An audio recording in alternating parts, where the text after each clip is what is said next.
Big boss season 7-ൽ 7ന്റെ പണി കിട്ടി പുറത്തിറങ്ങിയ കണ്ടസ്റ്റൻസിന് ഒരു സെക്കൻഡ് ചാൻസ് ആയിരുന്നു ബിഗ് ബോസ് അവർക്ക് നൽകിയ ബിഗ് ബോസ് ഹൗസിലേക്കുള്ള അവരുടെ റീ എൻട്രി.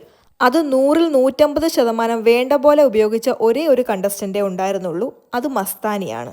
ശരിക്കും പറഞ്ഞാൽ ഈ റീ എൻട്രി കൊണ്ട് ഗുണമുണ്ടായത് ആ വീട്ടിൽ 2 പേർക്ക് മാത്രമാണ്, അത് മസ്താനിക്കും അനുമോൾക്കുമാണ്. മറ്റു മത്സരാർത്ഥികൾ തങ്ങൾക്കുണ്ടായ ചീത്തപ്പേരിനെ വെള്ളപൂശാൻ ശ്രമിച്ചപ്പോൾ മസ്താനി മാത്രമാണ് തന്റെ തെറ്റുകൾ ഏറ്റുപറഞ്ഞ് അവസാനിപ്പിക്കാൻ വന്നത്. അതിന്റെ ഭാഗമായിട്ട് മസ്താനി അപ്പാനി ശരത്തിനോട് മാപ്പ് ചോദിക്കുന്നുമുണ്ട്.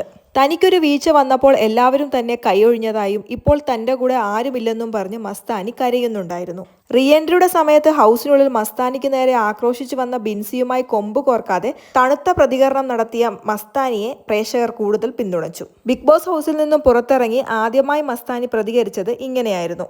താൻ റീ എൻട്രിക്ക് വന്നതാണ് തന്റെ ലൈഫിൽ താൻ എടുത്ത ഏറ്റവും വലിയ ഡിസിഷൻ എന്നും ബിഗ് ബോസ് ക്രൂവും മറ്റുള്ളവരും ഒരുപാട് നിർബന്ധിച്ചപ്പോഴും ഈ ഹൗസിലേക്ക് മടങ്ങി വരില്ല എന്ന് തന്നെയായിരുന്നു തീരുമാനിച്ചിരുന്നത്.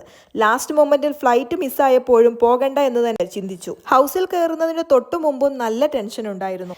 എന്നാൽ ഇന്ന് ബിഗ് ബോസ് ഹൗസിൽ നിന്ന് പുറത്തിറങ്ങുമ്പോൾ തനിക്ക് ഒരുപാട് മെസ്സേജസും കോളുകളും വന്നുവെന്നും താൻ ഇന്ന് ഒരുപാട് സന്തോഷവതിയാണെന്നും എല്ലാവരുടെയും സ്നേഹം തിരിച്ചു കിട്ടിയെന്നുമാണ് മസ്താനി പറയുന്നത്. മസ്താനിയുടെ ഈ അനുഭവം എല്ലാവർക്കും ഒരു പാഠമാണ്. നമ്മൾക്ക് നമ്മൾ മതി, മറ്റാരും വേണ്ട എന്ന് പറയുന്നിടത്തു നിന്നും എല്ലാവരും ഉണ്ടെങ്കിലേ ഞാനുള്ളൂ എന്ന തിരിച്ചറിവ്. മസ്താനിയുടെ ഈ അനുഭവം കണ്ടപ്പോൾ എനിക്ക് തോന്നിയത് ഇതാണ്: മാളിക മുകളേറിയ മന്നന്റെ തോളിൽ മാറാപ്പ് കെട്ടുന്നതും ഭവാൻ, 2-4 ദിനം കൊണ്ടൊരുത്തനെ തണ്ടിലേറ്റി നടത്തുന്നതും ഭവാൻ. തന്നെ തള്ളിപ്പറഞ്ഞവരെയും കളിയാക്കിയവരെയും കമന്റ് ഇട്ടവരെയും നെഗറ്റീവ് പറഞ്ഞവരെയും എല്ലാവരെയും കിട്ടിയ ചുരുങ്ങിയ സമയം കൊണ്ട് മസ്താനി തന്റെ കൂടെ നിർത്തിച്ചിരിക്കുകയാണ്. ഇതായിരുന്നു RJ ബിൻസിയും ഷൈത്തിയും ചെയ്യേണ്ടിയിരുന്നത്.